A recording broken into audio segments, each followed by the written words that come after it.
Roadshows and Stuff. I'm your host, Doug McLean. Frank Mancina, what's going on? What do you think is going to happen in the future? You know, I think that's one of the most important aspects of volunteering is just... Love the volunteer one, eh? Yeah, it's... Sound like you're done. You're done with it. Done with it. Don't leave my podcast, Frank. Or is it our podcast? It's our podcast. Oh, are we on? Are we taping we're on, this? Doug. Hello, everyone. Welcome to the latest installment of I said podcast and stuff of Roadshows and Stuff. I'm your host, Doug McLean, here with my partner, professional partner, Frank Mancina. Doug, how you doing? Nice to meet you. Good. How you been doing? Good. It's been a long time. It's been a long time since the last recording. What was that? In the internet world, it was like 2 minutes ago. So That's right. Because we're merely the next video that you've clicked on. That's right. Or We're avoided. Down the rabbit hole. Yeah. All right. Now, what are we talking about today, Frank? Doug, we're talking about food trucks. Oh, one of my favorite topics. That's one of right. my favorite topics. Tasty.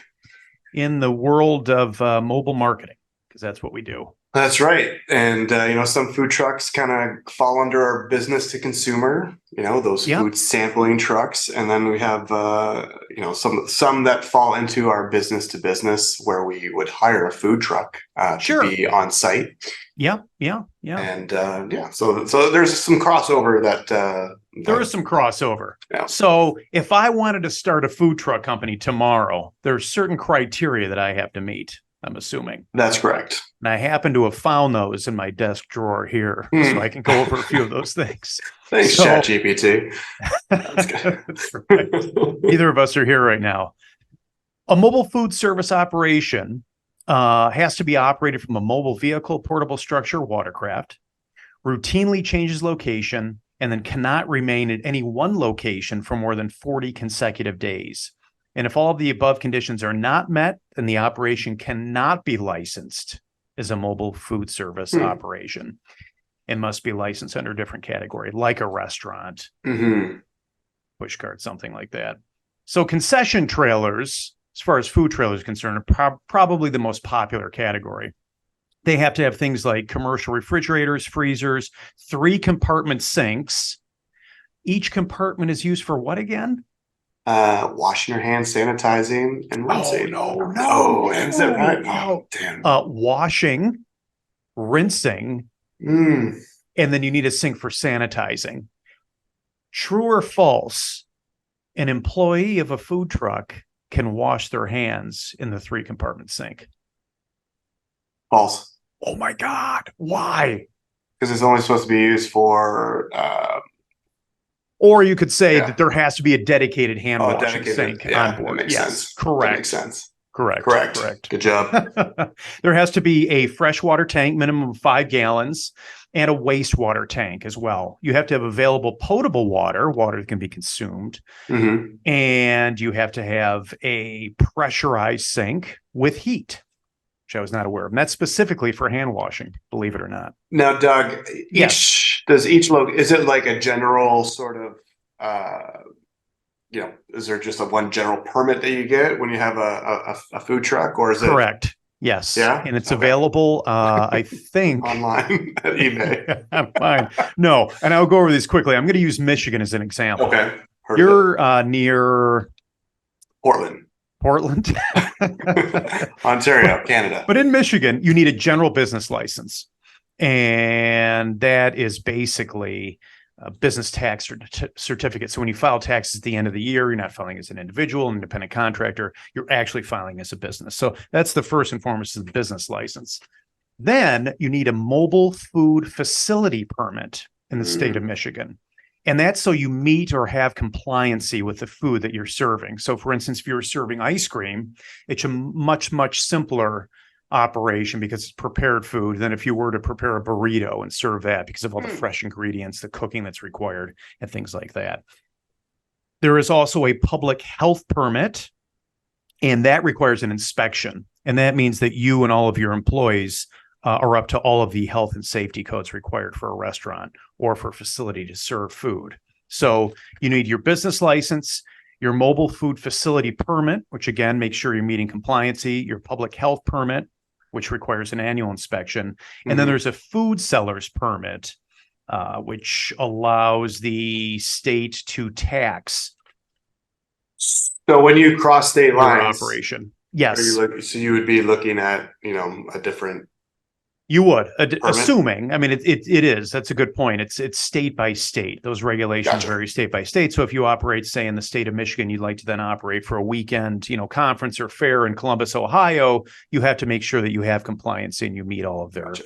safety codes for that particular state. And the last thing is the employee health permit, which there's a company called ServSafe, which administers quizzes and tests to food service employees who are working from a mobile food service vehicle. And that's about it. So you need five. You need five. And that's separate. very similar to Ontario. So a safe handling certificate for those who are cooking something on in the food truck.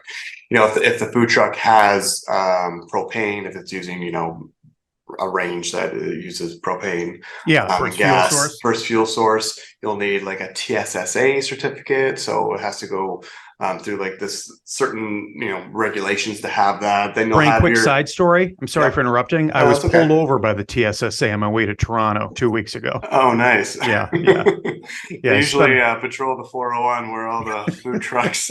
No, they thought they saw a propane tank in my back seat. Nice. They let me go after a couple hours. All right. Sorry for interrupting. No. So obviously it's very similar to, different provinces. At the end of the day, you're serving people food. Sure. You got to be safe, right? Yeah. So, so I think there's a kind of a standard throughout the entire industry, right? Yeah. So, like in a nutshell, it's not just like, your uncle has an old FedEx truck and you know how to make killer tortillas. Like you can't hit the road. You have to make sure you have all the necessary plumbing. You meet all of the state and local regulations and requirements. You have all of your permits in place. And if you hire anyone, that they've been trained as well to work in that environment. So you're right. It's just like any brick and mortar restaurant. It has to meet the same criteria, same safety standards, fire standards, things. And what we deal with at MRA is mostly sampling, right? We don't typically, deal with your traditional sort of food truck you would see at, the fair, right? Yeah, sure. We're dealing with food trailers, large trailers. For example, the tours in Canada, the Sobeys tours, which have 3 different sized food trucks, right? A 53 foot that has your traditional kitchen. It looks like a kitchen inside, which they serve samples. But everything is all electric, so we don't necessarily have to deal with the TSSA type of things. Then you have the 27-foot trailer, which is more of a traditional looking food trailer, no sort of interior experience, just your standard sort of kitchen. And then you have your traditional straight trailer food truck. What the unique part is with marketing sampling tours is that you create an exterior sort of experience. Right. You're not just like going up to a window and like getting a little sample, it's you're fully going branded, right? It's fully branded. You're going into an experience. You're doing, maybe it's cornhole or, you're playing a game on the exterior. You're signing up. You're getting a premium. It's an experience, right? Yeah, absolutely. And those are the only types of trailers that do not require for pre-prepared, frozen foods, things like that. They don't require the sink system. They don't require plumbing systems. As long as they're prepared in a licensed facility, they can be distributed from these trailers without really any additional kind of groundwork that has to be completed before you can, begin that process. So that's right. Doug, what's your favorite food truck? Do you have a favorite food truck? I do. It's my. I don't. I don't go to them frequently enough. They're really not that hugely popular around here. There's one in Canada called Beaver Tails. Oh, you ever have them? No, it's like a concession. Well, sometimes they have the food truck, but essentially it's like elephant ear. Oh yeah, in the yeah, like shape carnival of food. in the shape of a beaver tail, but you put Nutella on it. With So bananas. good. I It's just pretty read an tasty. article that says those are really good for you. I think they're. Right I sprinkle before you protein work on mine. Yeah, sprinkle protein on mine. out. But Anyways, that's a lot of good information. That's a lot of great information. that's right. I In a think timely food fashion trucks too. in a timely fashion under 4 minutes. So that was great. My clock doesn't work that well. Well, that brings us to the next step. Are we done? Are we done with We're food done, trucks? Doug. We're Yeah, done. marketing purposes, individual retail, commercial purposes. And now we move on to stuff. And I think today you have the stuff to be discussed. Doug, I do have the stuff. We're gonna keep it in the food realm. Oh, love it. Yes. If you're on a deserted island, no, I'm just kidding. I don't know if anyone's been following, but Doug's used that same stuff multiple times, so I'm not gonna use it. Okay. What is the weirdest food you have ever tried? Oh God. That's probably not that crazy. When I was in Wales, which is a country, I think. I have to double check that. A lot of our Welsh listeners can get back to us on that. I was eating what my parents told me was a steak the time I was younger, and it turned out to be hare. Oh, hare? Yeah, like a rabbit fillet. Okay. And just thinking back, I'm so disgusted by that. It wasn't seasoned that well. It tasted really gamey. But yeah, that was probably it. Just a giant hare steak. That's gross. Hare. Yes. Yes. What about you, Frank? What about you? I got a couple. The one time when I was in Thailand and I tried oh God, don't get crazy. Maggots. What? like it was like they're maggots. Oh, essentially. It was I'll share a picture with us. Joe, put the picture up. Yeah. Joe. But essentially it was like a tray of like scorpions and worms. What, were they cooked? Yeah, they're all cooked. Oh God. Wow. It actually wasn't too bad. They sprayed it with like some garlicky vinegar on it. Oh, it wasn't too bad. Oh. And then another time I was in Italy, I tried horse. Are you serious? Yeah. Is it legal? No, maybe. Can you eat horse? Really lean. I was going to say my zero fat. Joe, can we put some regulations up, federal regulations regarding consumption of horse? All right, there we go. Anywho. There it is. There's the truth. Did you really eat horse?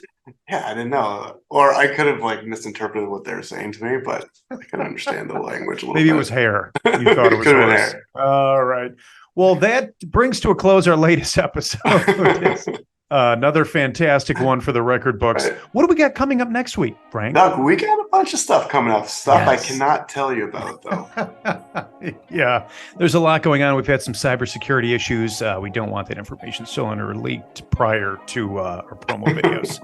So with that being said, Frank, thanks very much. Another insightful episode. Thanks for tuning in, everyone, and we will see you next time. The next Roadshows and Stuff. And check out our website and follow us on our social media channels. Yep, Instagrams.